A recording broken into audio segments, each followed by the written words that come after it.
Saturday will go, Sunday will go, and Monday will come, and you'll go back to the class. And like this teacher by name Mrs. Thompson entered the class for the first time. And she had this habit of starting her class by saying, "Love you all." But she knew she was lying because she could not feel that love for one of the students in the class who was very unkept, untidy. And there was nothing in the child that drew attention from Mrs. Thompson. She was little indifferent to the child. She picked him for every negative example and ignored him for all the positive reasons. That year, she had written the progress report for the first quarter. And it was a system in the school that the headmasters have to countersign every progress report. The headmasters called for Mrs. Thompson and told Mrs. Thompson, a progress report should report some progress. It should make a parent feel my child has a future. The way you have written the progress report for Teddy, that is how he was called. The way you have written the progress report for Teddy, parents will give up on Teddy. Mrs. Thompson immediately said, there's nothing I can do. I have nothing positive to write about the child. Immediately, the headmasters asked the administrative staff of the school to trace the old year progress reports of Teddy and send it across to Mrs. Thompson's class. Mrs. Thompson saw the third standard progress report. And it was written, the final remarks, Teddy is the brightest child in the class. She was stunned by what she read. She saw the fourth round progress report, and progressively all the remarks suggested that Teddy's mother was suffering from terminal cancer.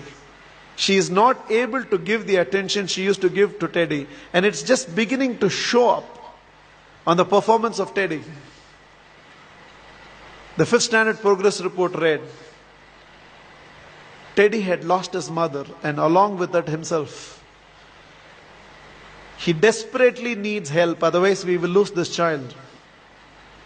By then there were tears in the eyes of Mrs. Thompson. She looked at the principal and said, I know what to do. And she went back to the class.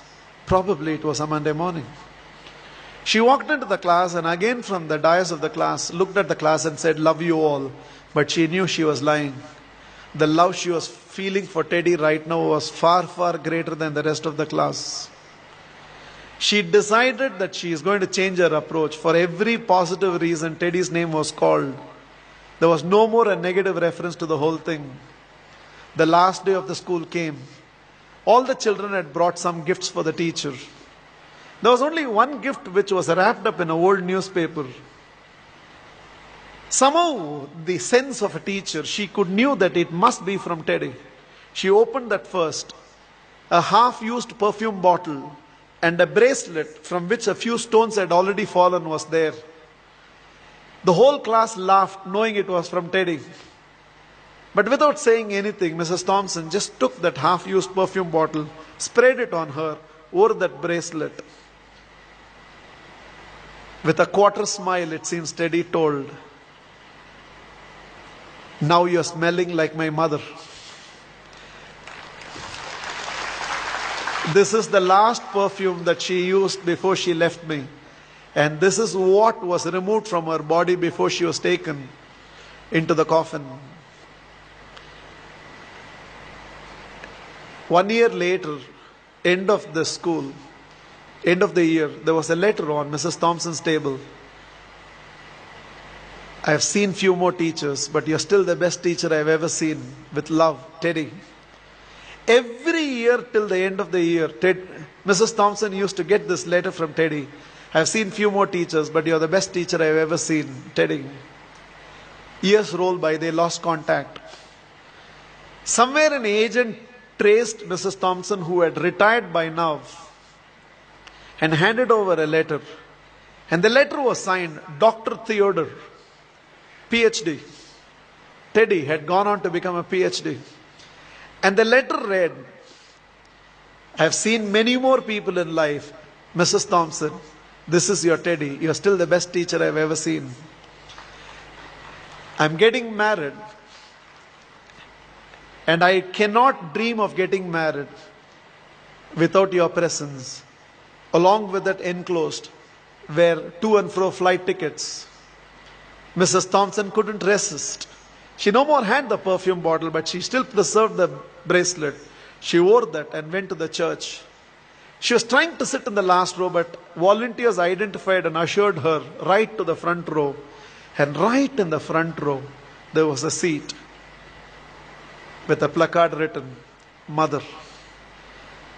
Theodore personally asked Mrs. Thompson to sit in the chair and whispered, "You are the closest to my mother that I have ever experienced. And whatever I am today, it's because of you, ma'am." The wedding happened, and after the wedding, Theodore introduced Mrs. Thompson to his newly wedded wife. Without her, I wouldn't be where I am today. There were tears in Theodore's eyes. It seems Mrs. Thompson told the newly wedded woman, "Without Teddy, I would have never realized a teacher must first be a mother to every student of hers and only then a teacher."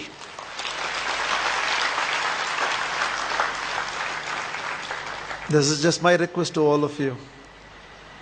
There is a Teddy sitting in your class.